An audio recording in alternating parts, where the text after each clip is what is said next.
दोस्तों मेरे पीछे जो आप ये जंगल देख रहे हैं, दरअसल ये जंगल नहीं है, ये D5 है। D5 वो कोठी निठारी की जो 2006 से लेकर अब तक सुर्खियों में है। मोहिंदर पंढेर और सुरेंद्र कोहली, जिनका ऊपर आरोप था कि उन्होंने 19 महिलाओं बच्चों के साथ रेप किया, उनको काट कर मार दिया। उनको फांसी भी हुई लोअर कोर्ट से, लेकिन उत्तर प्रदेश हाई कोर्ट से वो बरी हो गए, सिर्फ एक मामले को छोड़कर, रिम्पा हल्दर के मामले को छोड़कर, जिसमें सुप्रीम कोर्ट तक में उनको फांसी दी गई है। सुरेंद्र कोहली को, मोहिंदर पंढेर को तमाम जो आरोप थे उनसे रिहा कर दिया गया। उनके ऊपर वो आरोप सिद्ध नहीं हो पाए।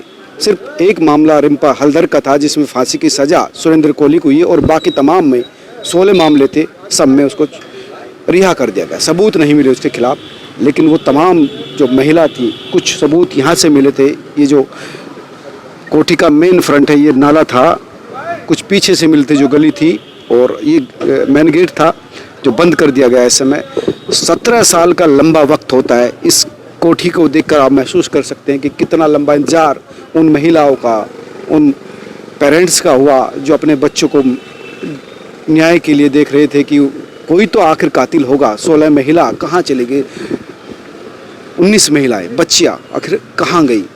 जो आरोप लगे थे उस आरोपों का आज तक जवाब नहीं मिला, लेकिन सबूतों के अभाव पर हाई कोर्ट से वो तमाम लोग छूट गए, सिर्फ एक मामले को लेकर। और CBI का कहना कि यही हमारा तर्क है कि जब एक मामले पर, रिम्पा हल्दर के मामले पर उसको फांसी मिली, तो बाकी के जो साक्ष्य थे उसको कोर्ट ने क्यों नहीं माना। इसी बात को लेकर सुप्रीम कोर्ट को अप्रोच किया जाएगा CBI की तरफ से। लेकिन मुख्य सवाल ये कि इतना लंबा ये मुकदमा चला, तमाम चीज़ें, लोअर कोर्ट से फांसी हुई, हाई कोर्ट से बच गया, लेकिन एक बड़ा सवाल सुरक्षा का है, बच्चों की सुरक्षा का, लड़कियों की सुरक्षा का, महिलाओं की सुरक्षा का।